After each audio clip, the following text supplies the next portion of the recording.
ബോട്സ്വാനയുടെ തലസ്ഥാന നഗരമായ ഗാബറോണിന്റെ പ്രാന്തപ്രദേശത്തെ ഒരു ചെറിയ പട്ടണത്തിലായിരുന്നു ജൂലി ലോറാറ്റോ മക്കളോടൊപ്പം താമസിച്ചിരുന്നത്. ഫ്രാൻസിസ് ടൗണിലേക്ക് പോകുന്ന ഹൈവേയുടെ ഒരറ്റത്തായിരുന്നു അവരുടെ വീട്. ജൂലിയുടെ ഭർത്താവ് വിദേശത്താണ്. അമേരിക്കയിലെ ഒരു കോർപ്പറേറ്റ് സ്ഥാപനത്തിലാണ് അയാൾക്ക് ജോലി. ജൂലി ദയയുള്ള സ്ത്രീയായിരുന്നു. നഗരത്തിലേക്ക് പോകുമ്പോഴൊക്കെ കാണുന്ന യാചകർക്ക് അവർ എന്തെങ്കിലും നൽകുമായിരുന്നു. സഹായം ആവശ്യമുള്ള ആരെയും സഹായിക്കാൻ അവർ എപ്പോഴും തയ്യാറായിരുന്നു. എന്നാൽ ജൂലിയുടെ ദയയ്ക്ക് ഒരപവാദം ഉണ്ടായിരുന്നു. ഹൈവേയുടെ സമീപത്തുള്ള ഒരു വലിയ സൂപ്പർ മാർക്കറ്റിന് മുന്നിൽ സ്ഥിരമായി കാണുന്ന ഒരു ഭിക്ഷക്കാരൻ. അയാളെ മാത്രം ജൂലി മനഃപൂർവ്വം ഒഴിവാക്കിയിരുന്നു. കാരണം അയാളുടെ രൂപം തന്നെയായിരുന്നു. താടിയും മുടിയും ജട കെട്ടി, കൈകളിലും കഴുത്തിലുമെല്ലാം ടാറ്റുകളും. എനിക്ക് വിശക്കുന്നു, ദയവായി എന്നെ സഹായിക്കൂ എന്നെഴുതിയ ഒരു വൃത്തികെട്ട ബോർഡും. അയാളെ കണ്ടാൽ ഒരു പരുക്കനായ കുറ്റവാളിയെ പോലെ തോന്നി. സൂപ്പർ മാർക്കറ്റിന്റെ മുന്നിലെ പുൽത്തകിടയിൽ അയാൾ എപ്പോഴും തന്റെ കൂടെയുള്ള ഒരു നായയുമായി ഇരിക്കും. സത്യത്തിൽ ആ നായ അതിമനോഹരവും ഓമനത്വമുള്ളതുമായിരുന്നു. പക്ഷേ ജൂലിയുടെ മനസ്സിൽ അയാളെ കുറിച്ചുള്ള ഭയം ആ നായയോടുള്ള കൗതുകത്തെ പോലും ഇല്ലാതാക്കിയിരുന്നു. അങ്ങനെ ഇരിക്കെ ഒരു ദിവസം ജൂലിയുടെ 12കാരനായ മകൻ നിക്ക് സ്കൂളിൽ നിന്ന് പുതിയൊരു പ്രൊജക്റ്റുമായി വീട്ടിലെത്തി. ഒരു പാവപ്പെട്ട യാചകനെ മനസ്സറിഞ്ഞ് സഹായിക്കുക, ശേഷം ആ അനുഭവം ക്ലാസ്സിൽ അവതരിപ്പിക്കുക, ഇതായിരുന്നു അവന്റെ പ്രൊജക്റ്റ്. ആവശ്യത്തോടെ അവൻ അമ്മയോട് അന്ന് വൈകുന്നേരം തന്നെ ടൗണിൽ പോയി ഒരാളെ സഹായിക്കണമെന്ന് നിർബന്ധം പിടിച്ചു. നിക്കിനെ ടാറ്റു ചെയ്ത ആ മനുഷ്യനെ സഹായിക്കണം എന്ന് ആവശ്യപ്പെട്ടപ്പോൾ ജൂലിക്ക് ആശങ്കയായി. അവൻ ഒരു പരുക്കനാണ്, ഒരു പക്ഷേ ഒരു കുറ്റവാളിയുമായിരിക്കാം. നമുക്ക് മറ്റാരെങ്കിലും നോക്കാം, ജൂലി പറഞ്ഞു. എന്നാൽ നിക്കിന്റെ കണ്ണുകളിൽ ആ നായയോടുള്ള വാത്സല്യം നിറഞ്ഞു നിന്നു. അവൻ പലപ്പോഴും ആ നായയുടെ അടുത്തു പോകാൻ ആഗ്രഹിച്ചിരുന്നു. നായയ്ക്ക് നൽകാൻ അവൻ ഒരു ബിസ്ക്കറ്റ് പാക്കറ്റും കരുതിയിരുന്നു. മകന്റെ നിർബന്ധത്തിന് വഴങ്ങി ജൂലി ആ ഭിക്ഷക്കാരനെ സഹായിക്കാൻ സമ്മതിച്ചു. ഒരു നന്മ ചെയ്യാനുള്ള നിക്കിന്റെ നിഷ്കളങ്കമായ ആഗ്രഹം ജൂലിയുടെ മനസ്സിലെ ഭയങ്ങളെ മറികടന്നു. കാർ ഭിക്ഷക്കാരന്റെ അടുത്തായി നിർത്തി. ജൂലി റിയർവ്യൂ മിററിലൂടെ അയാളെ നോക്കി. ഏകദേശം 50 വയസ്സ് പ്രായം തോന്നിപ്പിക്കുന്ന അയാളുടെ തലയിൽ ഒരു നീല നിറമുള്ള ബാൻഡ് ഉണ്ടായിരുന്നു.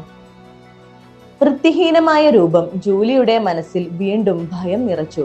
എന്നാൽ സൂക്ഷിച്ചു നോക്കിയപ്പോൾ അയാൾ ധരിച്ചിരുന്ന കറുത്ത ടീഷർട്ട് വൃത്തിയായിരുന്നെന്നും അയാളുടെ സാധനങ്ങൾ ചെറിയൊരു കെട്ടാക്കി വെച്ചിരുന്നെന്നും ജൂലി ശ്രദ്ധിച്ചു. ചുട്ടുപൊള്ളുന്ന ആ വെയിലിൽ അയാളുടെ നീലക്കണ്ണുകളിൽ നിരാശയും ക്ഷീണവും തളർച്ചയും ജൂലിക്ക് കാണാമായിരുന്നു. വിയർപ്പ് അയാളുടെ മുഖത്തിലൂടെ ഒലിച്ചിറങ്ങി. പെട്ടെന്ന് ജൂലിയുടെ മനസ്സിലേക്ക് ഒരു തിരുവചനം കടന്നു വന്നു. എന്റെ ഈ സഹോദരന്മാരിൽ ഏറ്റവും ചെറിയവരിൽ ഒരുവനെ നിങ്ങൾ സഹായിച്ചപ്പോഴെല്ലാം എനിക്ക് തന്നെയാണ് ആ സഹായം ലഭിച്ചത്. ആ വാക്കുകൾ ജൂലിയുടെ ഹൃദയത്തിൽ ഒരു വെളിച്ചം പോലെ നിറഞ്ഞു. ജൂലി $10 പേഴ്സിൽ നിന്നെടുത്തു. അമ്മേ, എനിക്കിത് അയാൾക്ക് കൊണ്ടുപോയി കൊടുക്കാൻ പറ്റുമോ? നിക്ക് ചോദിച്ചു. സൂക്ഷിക്കണം മോനെ, ജൂലി താക്കീത് നൽകി. പണം അവന് കൊടുത്തു. നിക്ക് ഓടിച്ചെന്ന് ഒരു നാണം കലർന്ന ചിരിയോടെ അത് അയാൾക്ക് നൽകി. ആ മനുഷ്യൻ ഭവ്യതയോടെ എഴുന്നേറ്റ് പണം വാങ്ങി പോക്കറ്റിലിട്ടു. നല്ലത്, ജൂലി മനസ്സിൽ പറഞ്ഞു. ഇനി അയാൾക്ക് ഇന്ന് രാത്രി ഒരു ചൂടുള്ള ഭക്ഷണം കഴിക്കാമല്ലോ. ഇത്രയും കാലം അയാളെ അവഗണിച്ചതിൽ അവർക്ക് നിരാശ തോന്നി. അവളുടെ ഹൃദയം സന്തോഷത്താൽ നിറഞ്ഞു. നിക്ക് കാറിലേക്ക് തിരിച്ചെത്തിയപ്പോൾ സങ്കടവും യാചനയും നിറഞ്ഞ കണ്ണുകളോടെ അവൻ പറഞ്ഞു, അമ്മേ, അയാളുടെ നായയ്ക്ക് നന്നായി വിശക്കുന്നത് പോലെ തോന്നുന്നു.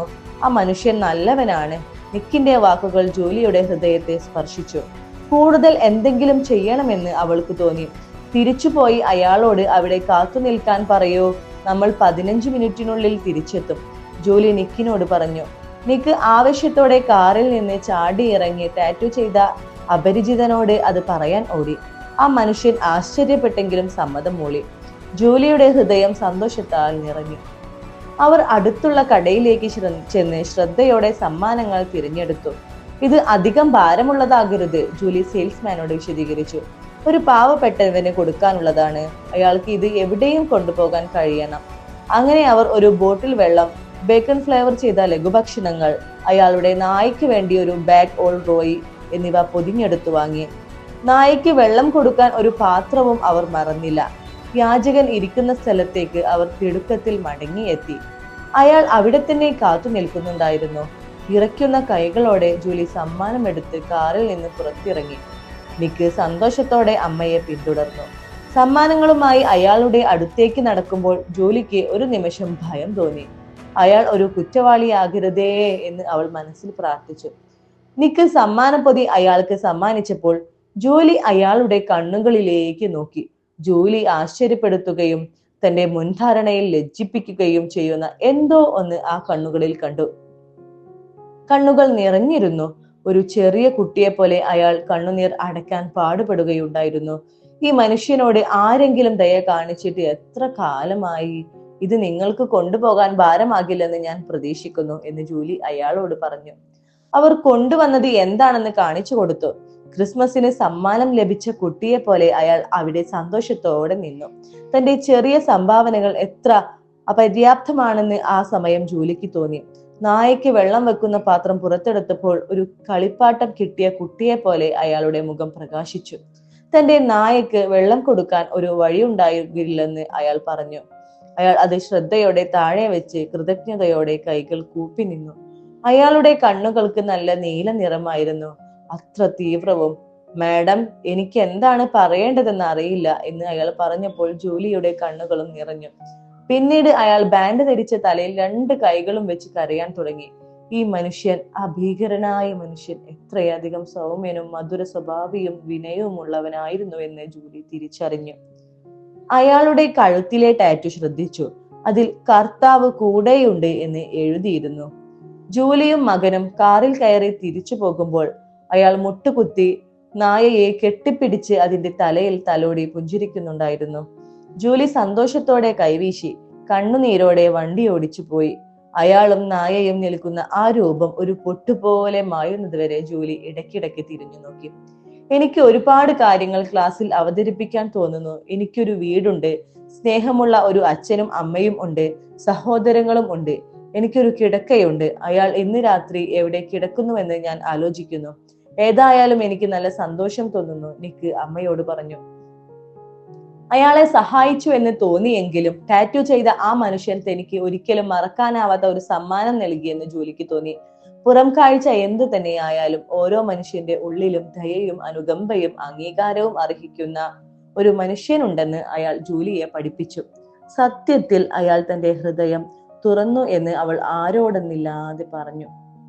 പലപ്പോഴും ആളുകളുടെ രൂപം കണ്ടും അവരുടെ സാഹചര്യങ്ങൾ കണ്ടും നമ്മൾ അവരെ കുറിച്ച് തെറ്റായ ധാരണകൾ വെച്ചു പുലർത്താറുണ്ട്.